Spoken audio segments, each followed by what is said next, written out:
We welcome you today to the Wits End podcast, and today we have a triumvirate, as it were. We starting off ridiculous. Should we start over? I know that was for George. George thought he was the only one that knew that word. He probably is. It makes it sound so serious, So, it is. It's a council. So powerful. Yeah, it's a council. It's austere. We have so much gravity and triumvirate. Okay, so today we are starting with three. We have a friend that I just have introduced to George, and his name is Tom Gang, Pastor Tom Gang, pastors First Baptist Church of Jackson Township over in Akron, Canton, Massillon, right in the center. Yes, right in the center of that triangle. Those were the Akron Baptist Temple, Massillon Baptist Temple, Canton Baptist Temple at one time. They were in the top 10 largest attendance Sunday school, if you ever read that Baptist material, on planet Earth, and we're right in the center of that. So and you've been poaching their members ever since you started. Their members Well, oh man! Well, let's just say that the ground was very fertile, and the gospel had been sown in that area for a very long time. So it's actually a very good field to work in, and a lot of fruit there. Yeah, Amen. It is. We take that for granted. We were talking to a missionary over in a closed country over in the Far East, and he was talking in our missions conference last night, and he said, all these pictures that you see, what do you see? You don't see steeples. There's no steeples. Yeah. They're all Hindu temples. They're all spires. And, it's sad, but we take that for granted here in this area. I mean, in the U.S. particularly, we were founded by people who were toting a Bible with them. And it's amazing what the Lord, and it's not been perfect, but there's a difference. Yeah, the generations that have gone before us matter, else we wouldn't be here, let's face it. Yeah. Well, so I wanted to have Brother Tom, Pastor Dr. Reverend Gang. Hi, Doctor. The Hi Doctor. Hi, Doctor. That used to mean something else before you were saved, but no, I want to bring him on. Yes, it did. Yeah, I grew up with the hippies. Oh yeah. So high doctors. There were a lot of them. You were kind of a blue collar, rough and tumble guy, weren't you? Well, it's the neighborhood I came from. Yeah. I wanted to bring him on because he's a friend of mine, and of course, George and I, we like to interview different people here and there, and sometimes there's really not as much connectivity. Independent Fundamental Baptists can be very campish, No. Oh, really? You don't say. Think so? Well, I don't want to. I mean, I don't know if this is the place to break it to you, but yeah, there are different camps, and people do kind of line up according to their camp, and so we try. Some people are camped way outside. Oh, they're out too. out without the camp, so to speak. You just gave them a verse. Don't do that. They don't need a verse. I can't even say the word that he started operating with. for years without a verse. Oh my soul.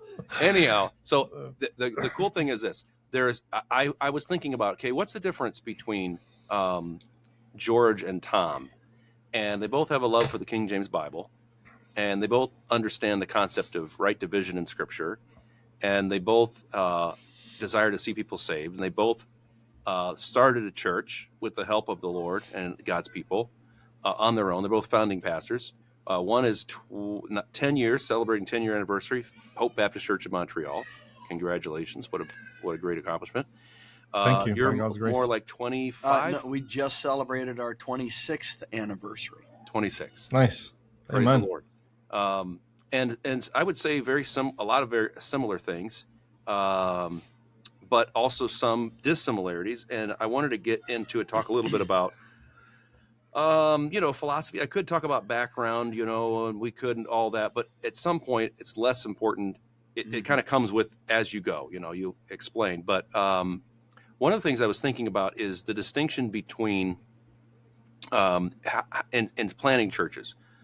I wanted to talk about what it looks like to see somebody come into the church, into your church where God has you pastoring, and what the process is, a little bit of how God has worked in those lives and how he's integrated them into the body. And, so I guess I would say 90 days. Let's say it this way. What does it look like for a new believer's first 90 days in your church? Now, it could be a little bit more, a little less, whatever, but that concept of the first initial connecting with Christ and with the body. And does that question make sense? No, not at all. George, he knows. Could you ask me a more complex question? No, really, I can answer that. It's only complex because people are different. And so it's going to unfold in a different way depending on how engaged somebody is, and how much time, how serious they are, what's their background.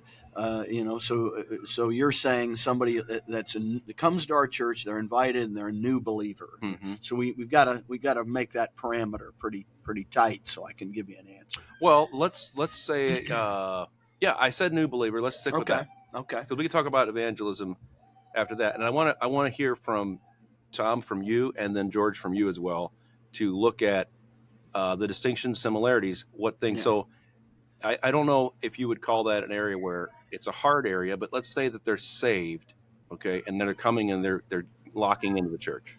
Okay, so who are we dealing with? This is a new believer. A brand new believer. Yep, new believer. So I'm going to assume that they were, as the example that George gave earlier before the podcast started, with the young man bringing in somebody that's very excited in our church is going to bring in somebody. Mm-hmm. And these things happen all the time. And they sit under the preaching and teaching the Bible, which most people have never heard before. And of course, it's inspiring to them. They're excited. They make a profession of faith in Christ, whether it's during a service or generally these things happen in private with the person that brought them to church, mm-hmm. because they're a discipler typically, and they would know how to lead someone to faith in Christ.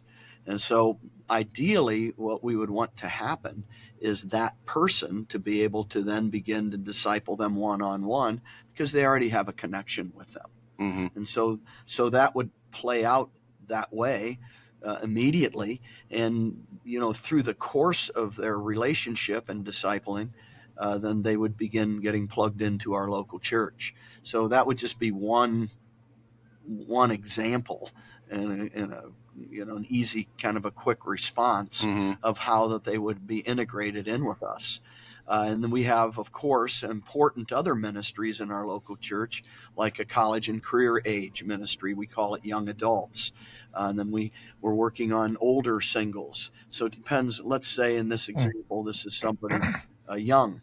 And so then they would be invited to go to our singles meetings. They meet on Tuesday nights at a location away from our church.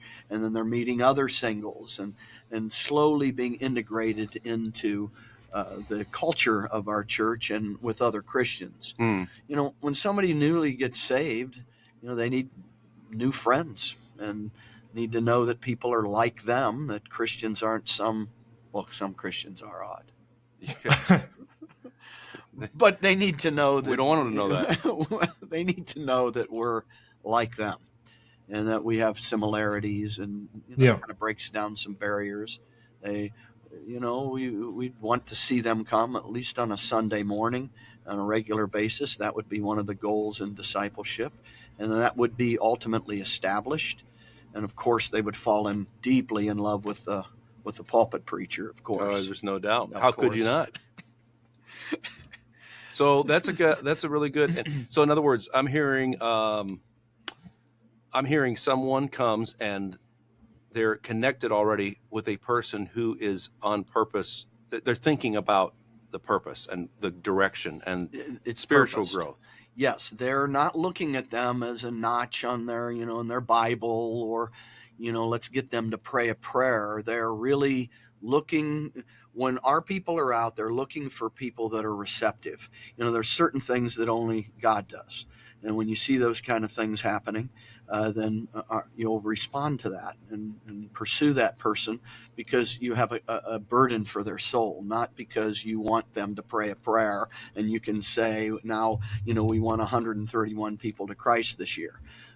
So they have a heart for the people, and they want them either to be discipled or to disciple them themselves.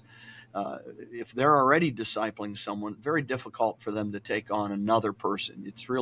We don't recommend someone discipling two people at one time. There are some exceptions, but making then a connection with someone else is important, and that's why we have ancillary ministries, like in this one example with young adults, so they can meet others, and then someone else, they make a connection, and then another, if it's a young man, then he makes a connection with another young man, and that person would then disciple them. And the person that invited them is looking for someone that could do that. But again, it's not it's natural. It happens naturally. It's not some kind of forced program that anybody's in. We can't do that. That's why I said to answer you is somewhat complicated. Well, I think, and George, I'll let you jump in here and comment, a question, whatever. But I think that the one thing I see in my perspective, my viewpoint, I see, and I guess I should say my experience, there seems to be two extremes. One extreme is, oh, well, it's just a matter of getting the right ministries and programs together and having the right schedule. That's one extreme. And the other extreme is, I don't know, we can't do it. The Holy Spirit does it. He does the work. There's nothing we can do. And I think both of those extremes are wrong, because the difference I'm hearing with what you're doing is that it is expected that when a person comes around, that we are going to endeavor to help them move in a direction towards the Lord. I think I could sum it up this way, and I think it's be easier to understand. We're in the business of adding people, evangelizing them, soul winning, for the express purpose of connecting them with someone who will personally care for them. That's really what this is all about. And in that relationship, they're going in a personal one-on-one relationship. Now they can talk to them. Now we can talk about issues of life with the Bible open in between us, and teach that person what their real purpose in life is, and that is to bring glory to the Lord Jesus Christ in their thoughts. If I can ask a question here, Pastor Tom, what do you do when the person who will lead the other to the Lord is themselves a brand new disciple? And like they're friends, so he just led his friend to the Lord. Yeah. But the soul winner himself is a brand new Christian, still learning how to walk with the Lord. Do you bring in someone else from the outside and say, we're going to connect? Like, are you connecting his friend with someone else in the church who'll mentor them? Well, again, this is a hypothetical, so it's I'm when you guys are asking me these questions. Well, in his case, he has that situation, right? Yeah. Okay.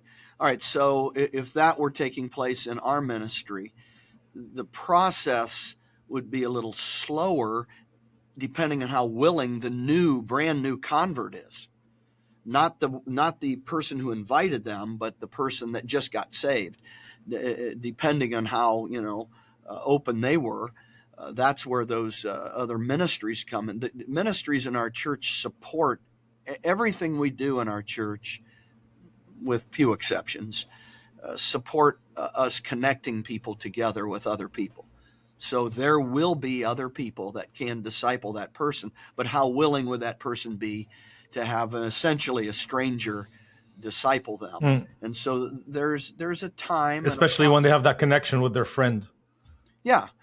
So that would be a process, but it does happen naturally and fairly smooth. Do you have I think, George, what you're asking is a formal discipleship relationship would take some time, and it wouldn't be like, oh, chain. Now we got, people who just got saved, discipling people who just got saved. you'd have to start with, okay, person A, the guy that's already saved, who brought a friend to church. We're going to start. How do you deal with him, and what time frame? Again, he hasn't been saved. How long has he been saved? We want to get people connected as soon as. Are you talking? I'm talking to George. Okay. Well, so the gentleman, the young man who's been saved, he's been coming.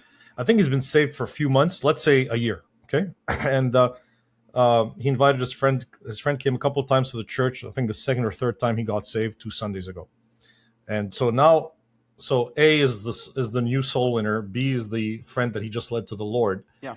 And of course they're close because they're friends, right? So do you take B, and you're not going to disconnect him from A, that's his friend. No. But is there a process that you connect B with C because C is more mature than A is? Absolutely. And that happens through friendship connections. It happens through, it might even just start with them. He's going to give his testimony. The person that invited him is going to say, look, I got saved and I'm being discipled, and here's what this is all about. And so would you consider this? It's all voluntary. We don't force anybody to do this. We're not called. So, why don't we have coffee? Why don't we meet at the Starbucks and we'll have coffee? And I'm going to ask, you at the singles meeting, you saw Joel, and Joel's going to show up, and he's a discipler. Would you be interested in that? And that's generally how these things take place. And then they get connected, and really we find new believers are almost always very receptive to do that. I mean, if they're genuine converts, they're almost always, there's exceptions, but they're almost always ready to go immediately. We really don't have that many problems, no matter what age they are, or what their lot in life is. Whether it's a woman who's been, has grown children and gets saved in our ministry, they're usually very excited to be connected with someone, and they kind of look at it as a Bible study. They might not understand everything about it, but that connection takes place, and it usually lasts a year to 18 months. Can last longer if a person's troubled or has a lot of issues to deal with in life. But it's usually a weekly relationship that lasts 12 to 18 months. And by the time they're finished, they're ready to go, and they have an understanding of these things, and may even, as you gave the example, may even have led someone to Christ. And you could add another person and another level to this same example that you just gave. It actually happens in our church. Can I ask another question here? Because just to kind of draw on your experience, have you ever faced a situation? Some people have it on their heart, and out of the goodness of their heart, no ill intentions at all. But some people have this kind of drive to take, when someone new comes into the church, they'll take him under their wing, Yeah. And they'll invite them and they'll spend time together. Sometimes, now in certain cases where the people who are doing this, if they've got another agenda, it kind of becomes like a church within a church, and then there's some misgiving there. Now, but if their heart is good and pure, that's usually not a problem. But have you seen it happen where the people who are being mentored at some point feel like they need their space, and like that, okay, like now you're getting a little bit too much into my personal affairs, and you're micromanaging my life, No, it really doesn't happen in our environment, but I understand what you're asking, and it is a concern, along with many others that pastors have, and that's a common question that I get. But it really doesn't unfold that way at all. I've got 472 people involved in one-on-one discipleship, most of them meeting once a week. I mean, we have a church of a little bit over 700 people.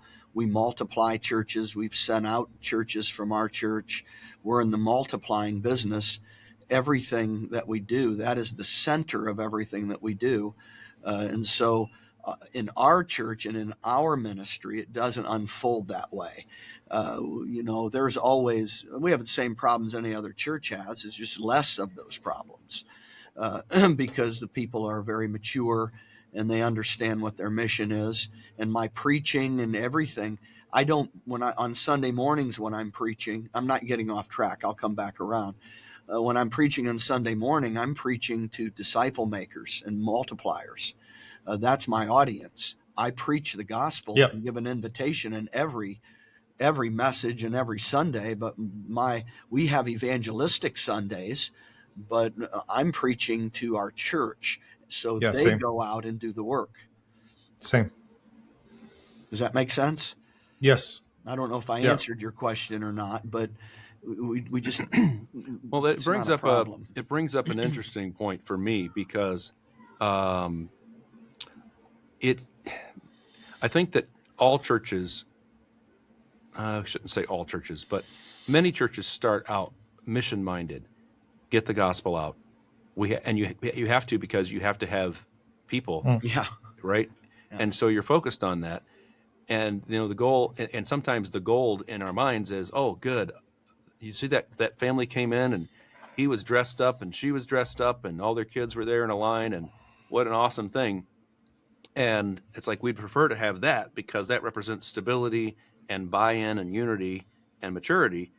And then, well, look at this guy over here. He looks like he just slept under a bridge, or he looks like does the furthest thing from a church guy. What happens over time is we go from mission to getting up a kind of a collection, or what's the word? A highest ratio. What's the word I'm looking for? A quorum of people who know the drill, who are well behaved, and all of that. And then it almost becomes like we want to maintain that. And I think a lot of denominations, they grow by not by multiplication, but by biology. They grow by having children, and then their children have children, and they marry somebody, and then they have children. And so before you know it, now you're really focused more on keeping believers, in some cases who are immature, happy, as opposed to empowering them, and not just training them while we're here. And then guys going out, people begin to look at the church almost as like, what can you offer me? Our preacher, he gives me something interesting. I like going there because they scratch an itch, rather than he perfects the saints for the work of the ministry. Those seem to be two camps, generally speaking, that I've seen. Yeah. When we have, and I want to be careful how I say this, but typically when we have the description that you used, dress nicely, got the kids lined up, and they all come in, they'll be there one Sunday. They won't come back. Why is that? Because there's something different. They see there's something different here, and we started our church doing this, discipling. And so I think if you're looking, I think that type of person that you described, they're looking for a typical Baptist church, and we're not that. And so they'll come once, maybe twice, and we follow up on them, but it's not. What's the difference? It's not me following up on them. I don't know. What are they seeing that's so different? Maybe responsibility. I think I could answer the question. We're on a podcast, and I'm in my mind, I'm going, I've never done this before, and I'm trying to figure out what not to say. Yeah, the pastor in you is like, I need disclaimers over here, and I need discretion. You're anybody watching, they won't tune back in again if I really explain all of this. Well, let's I hear what you're saying. I have a penchant for saying the thing that needs to be said, and then we can negotiate back to sanity, or back to comfort. But I just think, unfortunately, I think people look at church as what can the church do for me? Yeah, those people generally don't last at our church. We're not mean to them. We treat them like everybody else. We want them to be part. I think everybody should be part of our local church. Don't you, George? Think everybody should be part of your local church? Of course.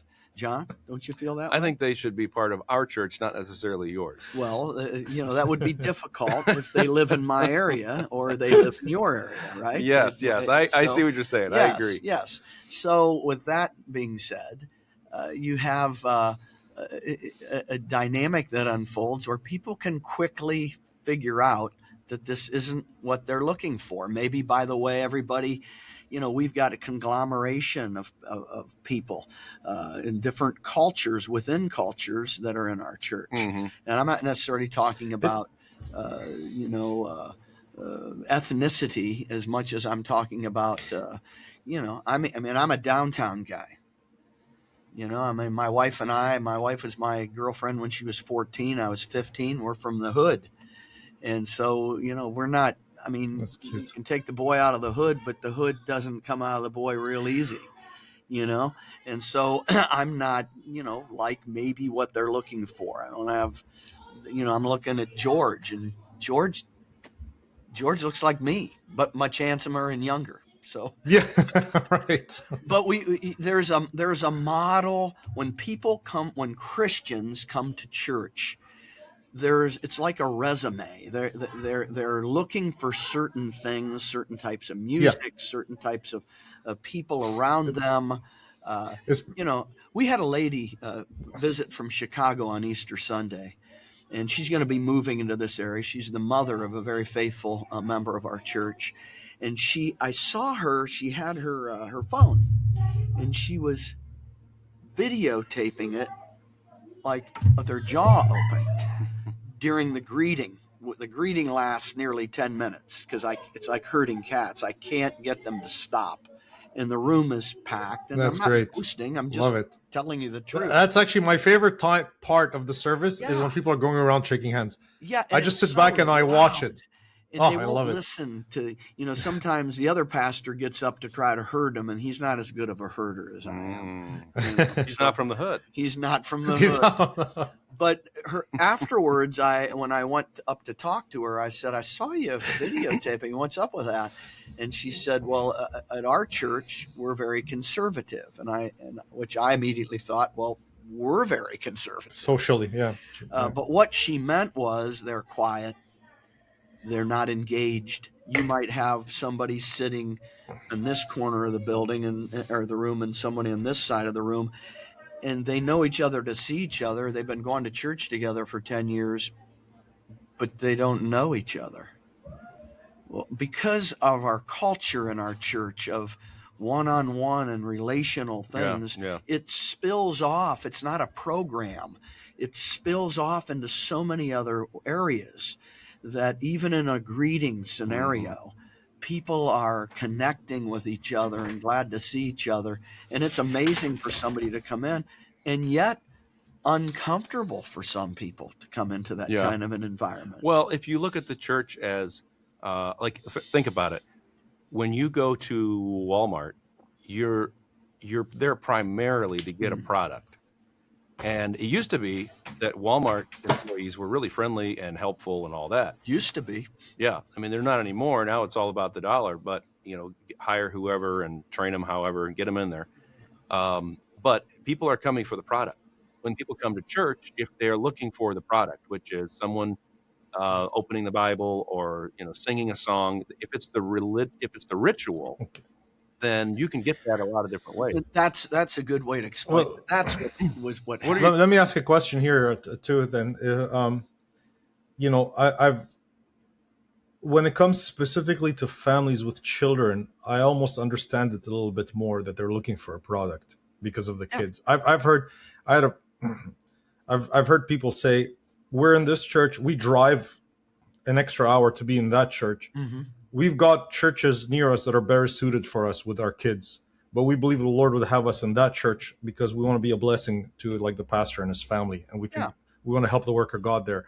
Very rare are the families that have that kind of mindset, which it's almost like a local evangelistic mindset where I'm going to go and I'm going to support that church, even though it's not ideal for my kids.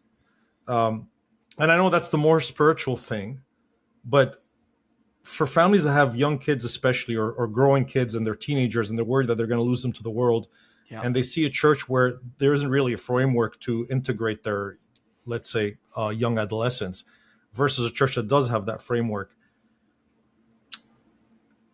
You know, I know in each case people have to pray to follow the will of God, but abstracting that, I kind of understand now that I have young kids of my own. Yeah. That kind of shopping experience for a place because I want to protect my kids. Yeah, it's normal. Well, and I would say from this standpoint, if we're talking about there is nothing for the kids, I can see that. But in your case, of course, there's classes coming out your ears and all kinds of activities. Yeah. I'm talking about not can this church minister to our entire family or to the specific age groups. I'm talking about mindset of a product is it's a transactional relationship, right? You're going, I come, if I join, I'll pay, and I get this, period. That's all I'm looking for. Like, I'm going to the 7-Eleven. I'm not looking to build a relationship, so to speak. I'm just buying a soda and I'm leaving. I paid, you gave it to me, you made it available to me. Mm-hmm. I paid for it and I left. And I'm thinking, if a person is used to that kind of a thing, then it really does come down to, what do I get out of it? Because there's 10 churches in a mile radius. Right. So, you guys, where you guys are. Right. It's same with us.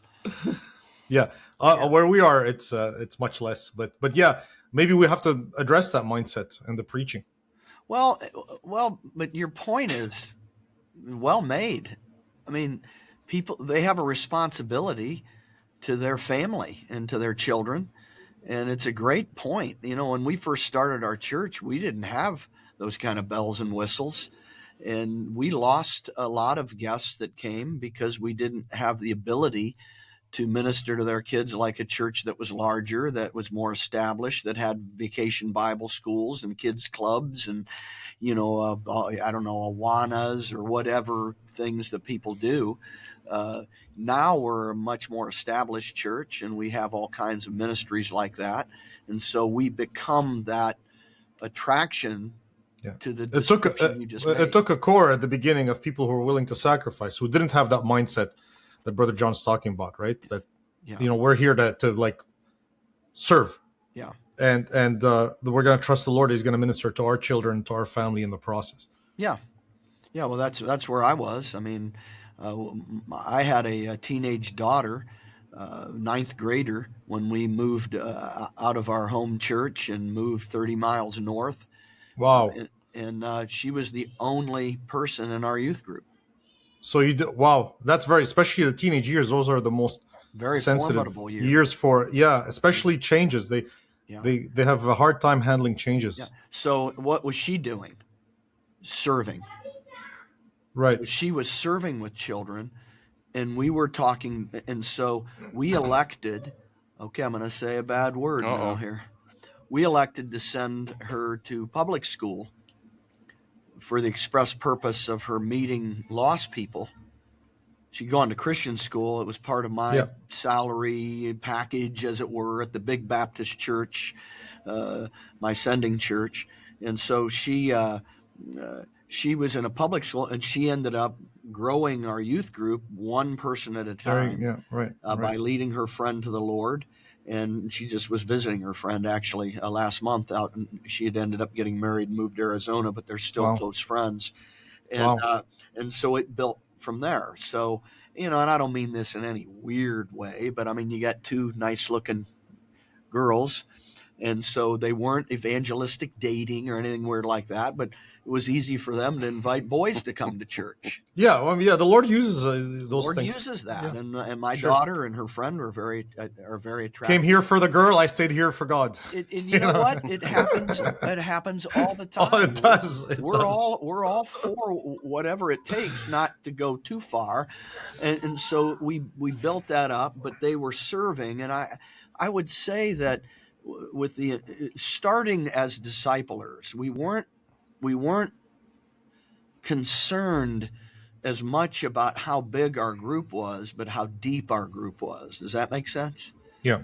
Because I knew that if we had a core of 20 people that were disciple makers that understood multiplication, that it will just take off from there. So how do you... Go ahead, George. I was just gonna. So how do you do that? Like you're intentional about it in the preaching and the teaching. You sit down, you cast a vision. My question would fit here. Okay, so there's a lot of people who want to go deep, but they don't want to multiply. In other words, you can sit around and gaze. You can do some navel gazing, and really not get anywhere. But like, wow, I never heard that. Man, that's cool. And they're always looking for teachers having itching ears, just always going deeper. And particularly Bible believers can fall into this trap because we believe the words we have are the words that God intended for us to have. These words, and there's a lot of connections and there's a lot of cool things to see. But when you started your first service as a church was on the very campus of the sending church. Yes. You met in an outbuilding in a barn type. Yes. But so what made it possible for you to multiply? Well, I think we're defining in this conversation with what you just said, the word deep differently. I'm not talking about a deep dive in theology, theological issues or preservation issues, or wow, that is so amazing looking at this Old Testament picture of Passover or what. I'm not talking about that. I'm talking people that are deep in understanding what their mission and purpose is. That's what I'm talking about. And I came from a sending church that taught us those things. I left with a group of people. They happened to be the majority of the people that I led to the Lord, or the people I led to the Lord from Canton, Ohio, because this was 30 miles, and they were driving from Canton, Ohio, down to New Philadelphia, Ohio. And so I started with a core group of people that were essentially, many of them, new believers, not all, but new believers that were in the process of being discipled by members of the First Baptist Church of New Philadelphia. So that came to a conclusion. Some carried over when we moved up. They weren't finished up yet, but that's how that happened. We were disciple makers. And so when I say deep, I'm not talking about theology, talking about really deep in understanding their mission to reach people, to actually win souls, not to get somebody to pray a prayer, to win people to Christ, or find Christians that were, that had sunken faces and bulging eyes and bloated bellies and spindly legs. Christians are emaciated everywhere, aren't they, guys? Mm-hmm. And so those are people we're looking for too. Yeah. And we find them. Well, you guys, I had a passage I'm preaching on Sunday. We've got the big revival coming up with Brother Gipp and DeMichael on Wednesday, and Pastor DeMichael. And you just gave me an outline as you guys were talking. It's just everything fell in place. I wondered what happened to you, George. You checked that out. Was great. Keep talking, guys. Keep talking. That was great. That's so cool. I'm excited now. Yeah. Well, and I think the reason why I mentioned this is because from my vantage point, there is, in my perspective and how I was raised, I see churches that have been program oriented, and if you build it, they will come, and you add in this ministry, that ministry, and then people come to expect it. Almost a consumer's mindset, like, what do you have for me? And people do need things, like you said. They do need help. Of course, they need food. They need attention. They need comfort. They need strengthening. They need a local church and a body. Mm-hmm. But what that means, if it means go to a building on a weekly basis and sit in a pew for X amount of time, the frozen chosen. Yeah. Well, a church is something you are, not somewhere you go. I mean, if this building, beautiful building, if it burnt to the ground, the Hope Baptist Please Church don't say that kind of stuff next to John. Yeah, He's had one. That's enough. What's that? Too soon. Oh. Too soon. Well, I'm just kidding. I'm kidding. It was a joke. Okay. Look, my brain, I have to say things so I won't forget them. Okay. So I interrupted you. So it's all right. But no, I mean, if it burned to the ground. if it burnt to the ground, the Hope Baptist Church still exists. Right. It doesn't matter. Amen. The structure isn't the Hope Baptist Church. People that are coming and looking for a structure are the very people that need to be discipled. Yeah. Yes. So we don't want to. Right. They've self-selected in a sense, is what you're saying. It's like evangelizing or witnessing, so like what we do street preaching a little bit differently. We'll put somebody on a box in the middle of a very crowded area, like a fair midway, not at a fair because they won't let us do that there, but there are activities and places where we can do that. And we know that people aren't really that interested and they think he's mentally ill. Are you guys tracking with me on that? Okay. But that's not the goal. The goal is the 12 people that are mixed into the crowd surrounding him, right, where we're fitting in with everybody. Like for me, I'll lean up against a mailbox or something, and I'm looking at people's faces, and I'm looking for them to have eye contact with me, and I'm maybe 20 feet away from the preacher. And I'll say, that guy's crazy, isn't he? And 9 out of 10 people will use foul language and say something nasty and keep walking. But there's that one guy that'll look at me and walk right over to me and say, yeah, he is. And I'll say, but you know what? You got to admit, he's got guts. Yeah. Now I'm engaged in a conversation. We're looking for receptive people. And almost every time, I tell you, it's so cool. And you guys experience this in your door-to-door and your evangelistic work. Don't you love it when you come upon somebody and they say, man, I've been thinking about these things. Mm-hmm. I've been thinking about that. And then we get to say, well, God, I've been praying for you.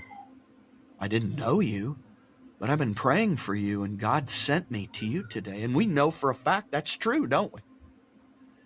Yep. And so churches, I see our church, I'm making a comparison. I see our ministry, and I see a church as like that we're looking for receptive people that we can train, that we can teach, that we can get them to be like-minded with us, to join us to reach planet Earth. That's when I first started the church. Before we had our first meeting, I had a map of the county. I'm not trying to sound like a hero. I'm no hero. I'm some schmuck that got saved off of the street, and I'm just glad to be saved. But I wanted to ring the area with Baptist churches because I believed that multiplying was the key, that we were going to multiply. And I had lots of voices in my ear telling me, oh, you should do this and you should do that. And I just had to keep pushing away those things in order to stay focused. And in doing that, I was rejected by many of the Bible-believing churches that are in our area. Some of the people that have treated me the worst are the people that believe exactly the way I do about the King James Bible. It's just the truth.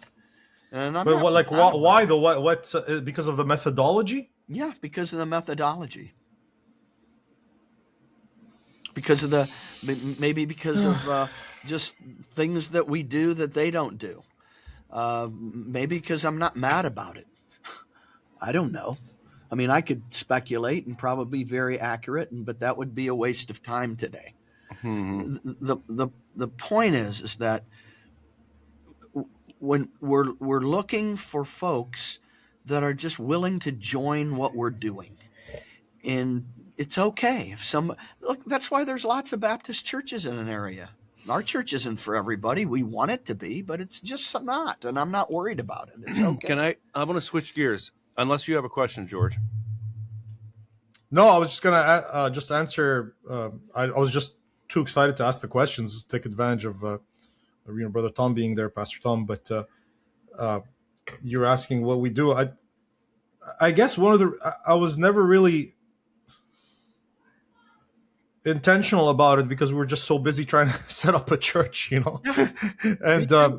but when I heard Brother John talk about those things, and went down to pastors' conferences, and I realized maybe I'm not intentional enough about it, and so that's good. You get challenged that way about making disciples. That is. Yeah. Then I heard Pastor Greer a couple of years ago saying we turned discipleship into a course.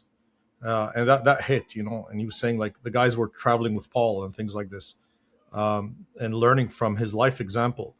And so one of the things I've tried to do is bring guys with me to pastors' conferences and things like this. So that's been good. I had never thought of doing that. That's discipleship, George. Right. By observing, I think one of the reasons, I'll get to what we do, but I think one of the reasons why churches may not be intentional about it because they think we're already doing this or get de facto. Like we haven't called it anything. We haven't maybe framed it. Maybe we can structure it a little bit more. But by the very fact that we have set up a church and we are winning souls and they're hearing the preaching, and maybe we have a discipleship course, we're kind of doing that. But it's always good to be a little bit more structured. So what happens with us is we're not that structured. We're only 10 years old, but we've been learning. So because we've had a crop recently of young people show up, it has to do with young people because they tend to be more like free electrons, but it's true we should be catering to every group. But in this case, we restarted the discipleship course. But instead of it being just pure doctrine, we also do a Q&A at the end. So I'll teach a little bit, and then we open up the Q&A. We've got like donuts and coffee. And a lot of times the questions may not necessarily be theological. It gets to something that's practical a little bit. And in that atmosphere on a Friday night, it's an informal setting. So it is more conducive to bonding rather than just Sunday morning where it's like hi bye, it's kind of quick. Friday is more relaxed. Of course. People let their hair down, right? So that's been good. But maybe casting the vision would be something I could do more to communicate to the people that, just arm yourselves with that mind that we are here to make disciples and see how you can form bonds with people to help them grow in the faith. Yeah. I would see what you've just described as a way to add people, because that's a great growing environment that you just described. We get more guests on Fridays than on Sundays sometimes. Yes. And so we have those things. And those are the things that we use that bring people in, that we add people, George. And then now, and think of how relational that environment is and how comfortable that environment is. It's very non-threatening, isn't it? Yeah, we love it. Okay, yeah. So then take that to the next level then. Now take that to one-on-one. That's very relational. That's what this is. This isn't they study the Bible, of course, but it's a relationship. And so I would look at what you're doing there as an avenue to make disciples one-on-one through that particular ministry that you have in your church. So that would be a very key ministry. If you have more people showing up to that, you're adding. Now you need to connect those people to disciple makers. And now you would see huge amounts of growth in your ministry, not quickly, but that would be a key place that you would want to focus on. How would you graduate a disciple maker? How would you label? How would you identify? How would you kind of qualify? Yeah. Train. Well, our system is, it's a system, it's a methodology, it exists. So at the end of it, they're already been trained. They've spent 4 or 5 months at least on training them to be a disciple maker. It's part of when they're finished being discipled, they don't have to go into a class. I don't have to train them. I don't do anything. It's a ministry of trust. Do you have tools that you use? Yeah, we have a workbook that we use. A Journey is the materials we use. And in Journey, it has modules in the last 5 lessons. There's 10 lessons that when you're done with that lesson, let's say you're done with lesson 5, you're done with lesson 6, done with lesson 7, then there's a training module that the discipler takes the person through to train them how to make a disciple. And so this is less on the theological side, that journey, and more on the practical side? Yeah, and the theological side is very rudimentary. The theological side of their training comes from our pulpit, and comes from our Sunday school classes. Well, perfect. That sounds good. Yeah, I'd be interested in seeing that. Yeah. So what? But I would say, like when you said that to me, I'm all excited about that, because that's, oh, George, that is a fertile area for disciple making. Like if I were to come and I was a member of your church as an old, let's say I'm going to retire and I'm going to move to Canada. Move to Canada. Wow. Just saying those words. Not sure I'd be able to do that, George. You'd be coming here for the weather, obviously. I'm just joking. Yeah. Actually, George, I'm going to Canada in 3 weeks, to New Brunswick, Canada. Where are you located? Well, west of that, but I've been in New Brunswick. Okay. Yeah, so I'll be... Maybe one day we'll have you come up here. Beautiful there.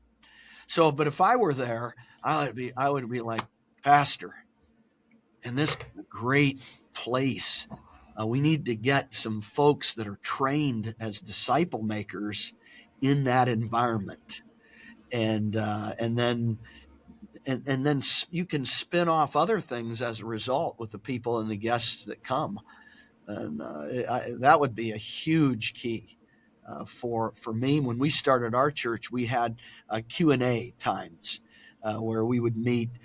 We turned our Sunday night into just a Q&A thing. That's kind of cool. Yeah, that's kind of cool. People just showed up.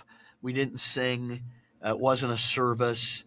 And we did it in people's homes back in the day, because it wasn't, and it wasn't even a Bible study. It was just, I was confident that I knew the Bible. But I would always qualify it by saying, look, this isn't stump the pastor game. Sure. I don't have all the answers, but I do have answers, and I know where to get them. And Amen. It was one of the funnest times ever, and we added so many people through that.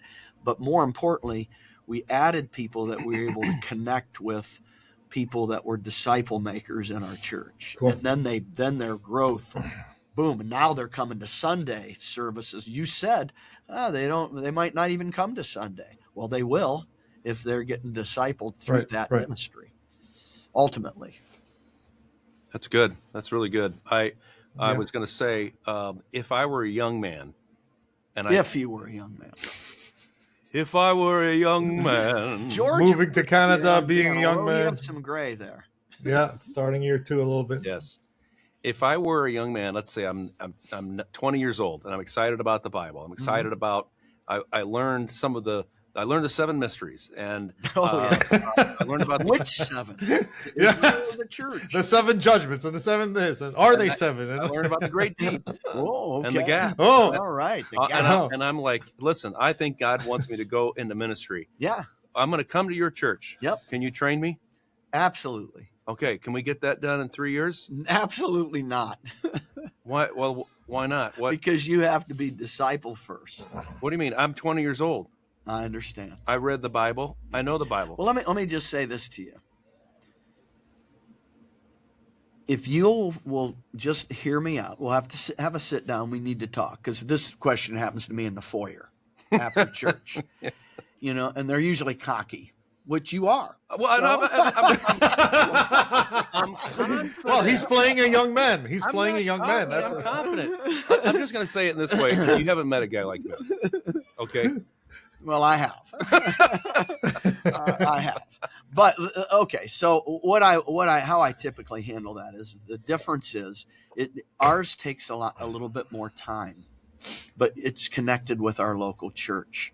And we're going to make sure that when you leave here, that you know exactly what to do and how to do it. And that's going to be a difference. Now, if you're on a fast track, it's not going to happen here. See, the local church is the greatest laboratory to train up pastors and missionaries better than any other place, because your peers can see you. You can earn people's confidence and respect, and we can see you ministering to people and give you assignments and whatnot, and also train you theologically. But if you really want a degree and you want to put your application on monster.com to get a job as an associate and then work your way up, then this just isn't going to be the place for you, and it isn't going to work. but we have something that's different to offer you. So we should probably sit down. I've got I love how he's talking to you like he's talking like he's playing the part like you're really that young man. He's locked in. He's locked in this part over and over. He's again. doing it so that could have been a movie scene, man. It's totally believable. And when that unfolds, guess what I'm thinking, George, John? When that unfolds, and it's unfolded many times. I love it. Yeah, he's not going to make it here. I knew you were thinking that about me. I knew it. Yeah, he's condescending. Not going to make it. You're calcified. Yes, I'm talking to you, John. Exactly. Okay, so let's. It happens more naturally, and yes. I'm nicer. I'll move past the This is what he'd like to be able to say. I am in earnest. So I have to go. I go through discipleship. Yeah. Okay.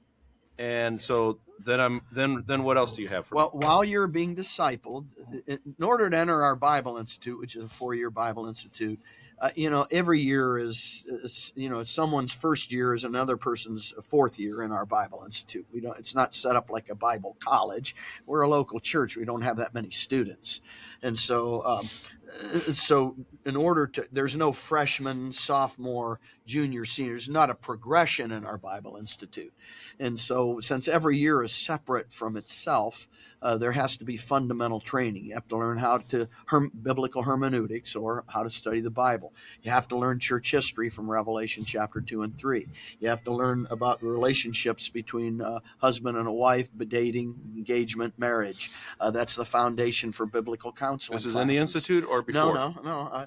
Just follow me, young man. Okay, I'm trying. Character qualities of a man or woman of God, and then walking with God. And those are all quarters. There's 5 quarters. So while you're being discipled, you will take these prerequisite classes. You can take those while you're being discipled, and you can complete all those classes during the 12 to 18 months that you're being discipled.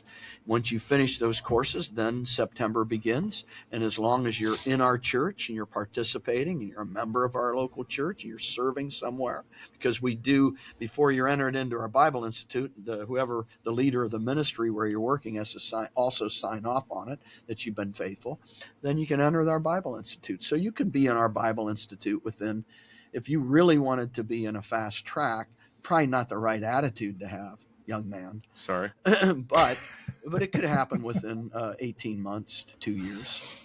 And then you have 4 years of training. Wow, that's intense. So when do I get to come on staff at the church? Yeah, that's not going to happen. No. You asked. That's good. That's very good. Now, you asked. So here's a question for you. Recently, a couple years ago, you sent out a church. Was it a couple years ago? 4 years ago. Well, we've sent out several churches, but recently we sent out a lot of people 6.9 miles away, 7 miles away. And that was agreed upon by all parties? Yeah, it's completely voluntary. Wow, that's not too far. And everyone... We had no choice. There was nowhere to sit and nowhere to park. And it was the greatest service that we ever had. Wow. I mean, I called everybody forward. We were bawling. I commissioned them right away because there are people. And this was my right-hand guy. He's actually very close friends with your brother. He sent a team out by invitation of your brother out to work out there and do some evangelism and such. How many people went to plant this church? Ultimately, 172. Jack Woods used to do that. Really? Jack Woods did that. Yeah, when his church would grow, he would send off like 200 at a time. Well, that's our plan. That's always been our plan. Wow.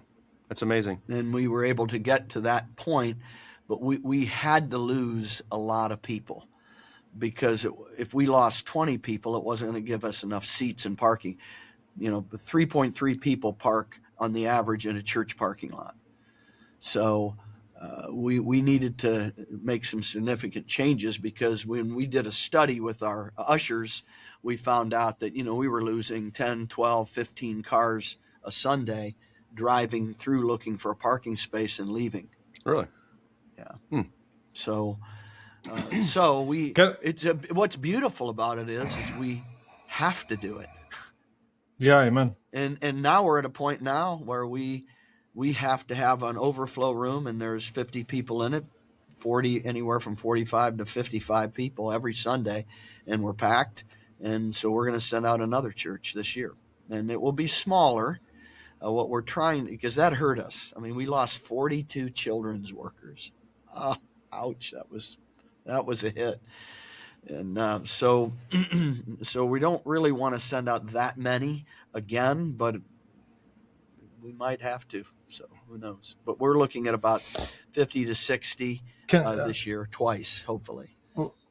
Again, if since we've got you on here, maybe ask something a little of a different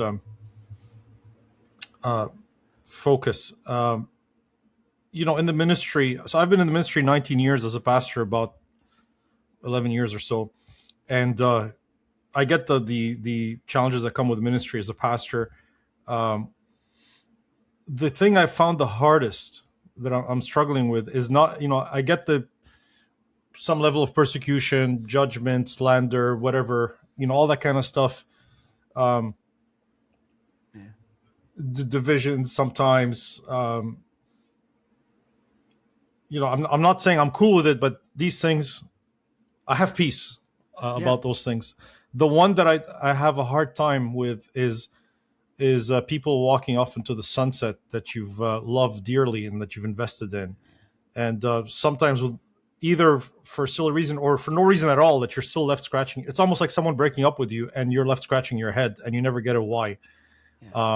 And I mean, some faithful people, good people. And just to be clear, we've had people that have left our church and they left with our blessing, and we love them, and there were very good reasons why they left. Yeah. And I think they were perfectly in the will of God. Until this day, we have great relationships. So I'm not one of those people who think that if you leave our church, you're automatically outside the will of God. I don't believe that. Yeah. Okay. But I mean, I've had a number of times the church is doing great. Someone got saved, they're baptized, whatever, or a faithful Christian, and completely blindsided, step off the pulpit. And, Pastor, it's been great, but I'm leaving the church. And I mean, I'm in the position mentally where I am now is like, I fully expect that to happen any Sunday or any given meeting. It just happened again on Friday. Again, faithful people, not because they have anything against the pastor or against the church. It's just, whatever, we're leaving. And I don't know how much of that I can take, to be honest. Part of me is like, well, what do? Do you disconnect emotionally? But then that could be dangerous for the pastor. If you're too invested emotionally, that could be dangerous too. And it's almost like, I don't want to go there with okay, who's going to just come up to me out of the blue today and say they're walking off into the sunset? I don't know how to handle it. I generally don't know how to handle that. Well, I 100% understand. Especially that we're a smaller church, right? So every person is a big fraction. Yeah, and I've been the pastor of a small church. Yeah, right. Of every size church, I'm going to say this, it's not that you're not going to like it, but it's not really going to help you that much today. But Jesus is a man of sorrow and acquainted with grief. And God has, our Father in heaven has these same people that betray him, that hurt him. And the Bible tells us that he has emotion and that he's grieved. And the Holy Spirit inside of us is also grieved. And so it is a part of our life, George and John, that we have to embrace, because we can't become apathetic. We can't. If we become apathetic, we're useless, then it's a job and we're a hireling. We really have to allow ourselves to be hurt and just let God bring us through it. We have no other choice if we're to finish our course. This world is cruel. I can take stuff like you said that's hard. People treat me poorly because I'm a Christian. But when believers lose their minds, is what I call it, and then there's collateral damage, and they hurt other people, and I got the gut be gone feeling, and food tastes like metal in my mouth, and really what it is my heart is broken. But you know what? I break God's heart. I'm not involved in any evil sin or wickedness or anything like that. But in my heart and mind, I still deserve to go to hell, but I'm not gonna, because Jesus Christ loves me and died for me, and I've trusted in his shed blood. But I let God down. And I don't mean this in a bad way, but so do you, and so do you, John. And so how could we expect anything less? Jesus had 12 disciples, and one of them was a devil. And it's just our life. And so I have a friend that just says it this way, kind of boldly, and he says, just embrace the suck. It stinks. And just embrace it. It's part of our life. And you've come to that place. We call it in discipleship. It's that place of total consecration. George, you're already at that place. John, you are. Where you're never going to go back. Are you? You going to give up on God and go back? No, that's no. I know, and I'm saying no. It's let it happen. If it happens, it happens. That's all. I've heard guys, very respectable guys, like some people you might even know, that they basically said, I couldn't take that as a pastor, and that's why they're like a preacher, or that's why they pivoted in the ministry, because they couldn't. It's the just who's next kind of feeling just ate them up. But we're pastors, and that's shepherds. Yeah, we're overseers of a flock. And flocks stink. I mean, flocks are pretty from afar off on a green hillside. But when you get close to them, and me too, I'm one of them. Yeah, the shepherd smells like the flock, yeah. Yeah, and we're sheep ourselves. Look, it's just the way it is. You know what? I go to, sometimes I'll go to churches and they'll do Q&As of the pastor. Like my wife and I will be sitting on stage, and then the pastor and his wife will ask us questions about the ministry.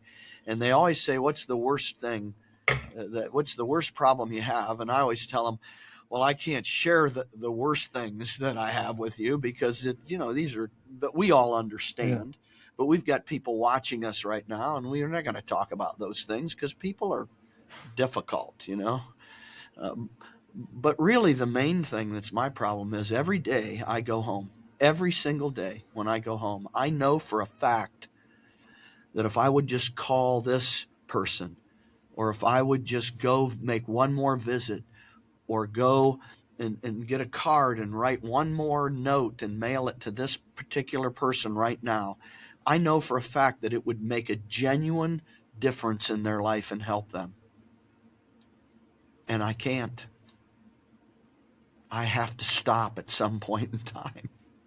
It never ends. It never ends. And that's the bane of my existence. I hate it. And it breaks my heart. I actually have a broken heart over these things on a daily basis, but not boo-hoo. But it's just the way it is. And I just have to accept it and deal with it and know that I'm doing as much as I humanly can do. And I hate when I've invested in somebody. I've discipled somebody one time for 2 years and brought him through all kinds of stuff. And when we were finished, he didn't make any disciples. He just turned around and left. And he left with prejudice for no reason at all. And that still bothers me to this day. And now I got something else I got to deal with, and anger and all that. But you know what happens? All those things, what do? They draw me closer to Christ. Because I'm dealing with these emotions, and I don't want to be let down. I don't want to be hurt. But I can't be that way because I'm a shepherd. And so there's only one source of power I have, and that's intimacy with Jesus Christ. And so those very stinking, rotten things draw me. They're the very things that draw me closer to Jesus Christ. And so that's how you embrace those things. Because if you protect yourself from them, you're a hireling. That's what you'll become. And that's the stuff you were initiating these conversations about, John, where it's just not hireling per se, but it makes us very similar to like Methodists or Catholics or something, where we're not really much different than them. Mm-hmm. Baptists can be. Yeah. Does that make sense? And don't you guys want to have, I just want to have a heart. I mean, so in order to do that, it's going to get broken. It's going to get hurt because it's got to be soft. And it's just the way it goes. So you're saying that there is joy after sorrow. In God's economy, there is when you walk close with the Lord. And I'm not implying that you're not walking close with the Lord. No, we get that. Yeah, each time. It's a process sometimes. Sometimes sooner, sometimes later. But if I'm going to be an effective minister of the gospel, I have to live the gospel. And that means death. Death to self.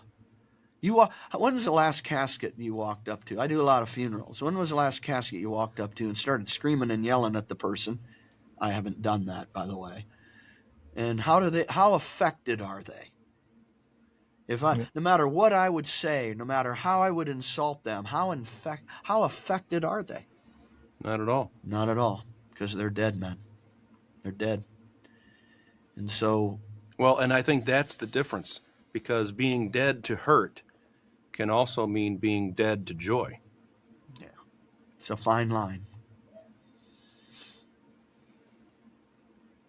It's a fine line. But I don't want to be dead in the sense of emotionally, in the sense of pastorally, in the sense of caring for people. That's funny. It just hit me because that's what Buddhism is really. I mean, I've mentioned it before that Buddhism is a teenager's religion, because it's basically someone gets hurt and it goes, well, I'm never going to be attached to anything again, and then I'll be free from hurt. It's a cop-out. Look, okay, if somebody's an evangelist or a preacher, as you said, George, that's okay. But we have a call to be ministers of the gospel. That means we're servants of the gospel. Well, but see, sometimes you don't know what it is if you haven't had an opportunity to see up close or have that, like, let's say someone that became an evangelist, maybe they weren't given opportunity to see what the pastorate really was like. Yeah. Maybe so they got in and they thought, oh, it's preaching. I can preach. And then they find out that it's getting hurt. And you're like, wait a minute, I didn't sign up for this. For crying out loud, I think we take a lot of things for granted. We don't see what's behind. Pay no attention to the man behind the curtain. That's true, isn't it? And there's a lot that's going on. And I feel the same. I was an assistant for 15 years here in this church, and I did not know. That's a pretty long time for an associate. I didn't really know all that was involved. And my predecessor, Pastor Sowell, he bore a lot of pain and suffering. And he's not an emotionally expressive man as far as how he is hurting and what's bothering him. He took it all on, and he had a heat sink the size of Mount Rushmore. I mean, he could send all of his pain and suffering somewhere. It wore him down over the years. It wore him down. Yeah. Me too. You see it later on. You're deep into Medicare at this point. To use a phrase that you said. Yeah. I use the Medicare very, very liberally. Amen. Hey, you're welcome. We all have Medicare here, by the way, in Quebec. So, but I think that you're right. And Brother George, what you're going through, in a sense, is what I'm going through. We're standing there going, is it worth it? Is it worth it to continue investing, knowing that it's going to hurt? And I think what your question is, George, is it's not only one part, it's two parts. Mm-hmm. Is it worth it? And even if it is worth it, is this necessarily what God has for me? If it's something that I cannot get through or cannot in my own, even walking close to the Lord, I mean, does a person get a choice whether or not they are a pastor or whether or not they are an evangelist? You know what I'm saying? Would that be a fair question, George? Yeah. Well, yes, it would be. as far as from your vantage point. Yes. Yeah. And so I can only speak for myself, and that is that I'm not going back. If everybody left, I mean, for me, this is how I process things. This is how I gauge my faith. And it's hypothetical, because I can say that this is how it works. If it really happened, would it be? But I have lived this. Right. When I got saved, I was the only one that was saved. Nobody in my family was saved. None of my friends were saved. My wife wanted to divorce me. I mean, so I have lived this, so I do have a bit of a platform to speak from. And that is if everyone you know, everyone that you know that's a believer, turned their back on Christ, what would you do? Because that's how strong your faith is today. Don't go there, brother. Woo! Yeah, no, really. And that's how I process things. And so I am by nature a tenacious person. I won't let go, and I won't give up. That's my personality. So I can only answer based on me, but it is irrelevant to me. It's relevant in the sense of I don't want to be hurt. It's relevant in the sense as I don't want to lose any income. It's relevant in the sense. Yeah, I was just going to say that. It's funny you just mentioned that. Yeah, it's relevant in the sense that I don't want to. That I want to be successful because my enemies will get great joy out of my failures, right. And I don't want that. And there's an element of pride involved. But at the end of the day, I'm not going to give up. I'm going to finish my course, and I'm just not going to give up. And so, in that regard, it's all those things are irrelevant to me. Yeah. Yeah, you know your calling, and I know what my calling is. If everyone abandoned me, then, and if I had to go to Walmart, John, I would make it a happier place. but it wouldn't matter. And here's why: because I'm going to do what the Lord wants me to do and what He told me to do, and I have identified that, and I know what I'm supposed to do. And so, if anything changes that's outside of any stupidity that I've done, or sin, or barring that kind of stuff, if the circumstances that are beyond my control changed things, then I know the Lord's in control. And I think I do see one distinction. You were 29 when you got saved. Yeah, it's 2 months shy of my 29th birthday. I think a lot of the difficulties, the questioning, the double-mindedness that comes in our lives can be because it's just natural humanity. Normal, natural. And so for you, when you really turned from darkness to light. Very dark. You told me that when you told your mom. Now be careful what you're saying if we're on the internet. Your mom's response when you told her you were going into the ministry or to get saved, what was it? No, it was you recounting the story, you mean? Yeah. My mom. So George, what happened with me is I got saved. I'm, the common thing, and maybe it happened with you this way too. You're excited. You're telling everybody. You're not really gauging with intelligence, and thinking, I should be careful how I'm saying this to my Catholic mother. You know what I'm saying? Because it's an insult to her and our whole heritage. Right. I'm a traitor now. And I'm not being sensitive to that. And so I'm going to my parents' house. It's my birthday, and my mom. We have nothing but fights, since I got saved, because I'm witnessing to them, and my wife is unsaved, and my wife says to me, "Stop, you just need to stop this. You're alienating everyone from us." It included her too. Right. And so, so my mom invites me over. She's got a gift for me. Is this what you're talking about? So she's got a gift for me, and and my wife is threatening me. She's threatening to take my child from me and to divorce me because she's unsaved. And we'd been married for 7 years at the time. And she threatens me and says, "Look," she says, "you're going over to your mom's house. You don't start any trouble with her. And I'm still even lost. I was the leader of my home. I mean, I'm not being browbeaten by my wife, but she's ticked and she's telling me, be careful. And, go over to your mom's, don't say anything or whatever. Just get in and get out of there. That was good advice. And so I go to my parents' house and it's uncomfortable. And my mom starts on me. And I'm like, I'm not responding. I'm not dealing with it. But then, you guys been in this situation where it goes too far and you're like, okay, well, we can't hear this anymore. So then I make my comments.